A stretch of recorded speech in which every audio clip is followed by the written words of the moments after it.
আসানসোলের রবীন্দ্র ভবনে অনুষ্ঠিত হলো বিশ্ব আদিবাসী দিবস। এদিনের অনুষ্ঠানে উপস্থিত ছিলেন রাজ্যের পুর ও নগর উন্নয়ন মন্ত্রী অগ্নিমিত্রা পাল। অনুষ্ঠানে যোগ দিয়ে মন্ত্রী বলেন, আগের তৃণমূল সরকার ভোট ব্যাংকের রাজনীতি করেছে, কিন্তু বর্তমান বিজেপি সরকার আদিবাসী সমাজের হাত ধরে তাদের শিক্ষা, স্বাস্থ্য, কর্মসংস্থান ও পরিকাঠামোর উন্নয়নের দিকে নজর দিয়েছেন।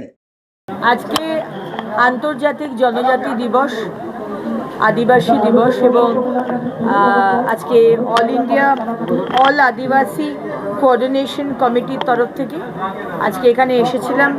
মাননীয় মতিলাল সোরেনজি এবং হীরালাল সোরেনজি এবং আরও অনেকে আজকে আমাকে যে স্বাগত জানিয়েছেন, অভ্যর্থনা দিয়েছেন এবং যে সম্মান দিয়েছেন, তার জন্য আমি আনন্দিত। আজকে জনজাতি দিবস আমাদের সরকার আসার পর মাননীয় প্রধানমন্ত্রী এই দিনটিকে পালন করেন। 15 নভেম্বর আপনারা জানেন জনজাতি দিবস।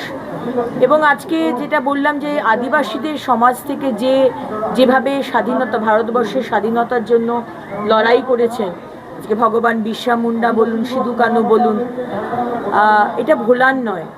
এবং আজকেও শুধু এই একটা দিনে বা বছরের দুটো দিনে মূর্তিতে গিয়ে আমি একটা মাল্যদান করলাম, আমার মূর্তিটা পরিষ্কার করলাম, সেটা করলে হবে না।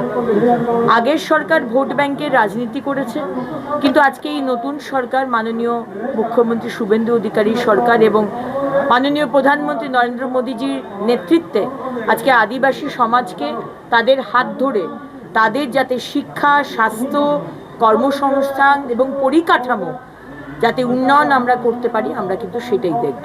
সেটা আমাদের কাছে সবথেকে ইম্পর্টেন্ট এবং প্রায়োরিটি। সঞ্জয় যাদব, 99 নিউজ বাংলা, আসানসোল।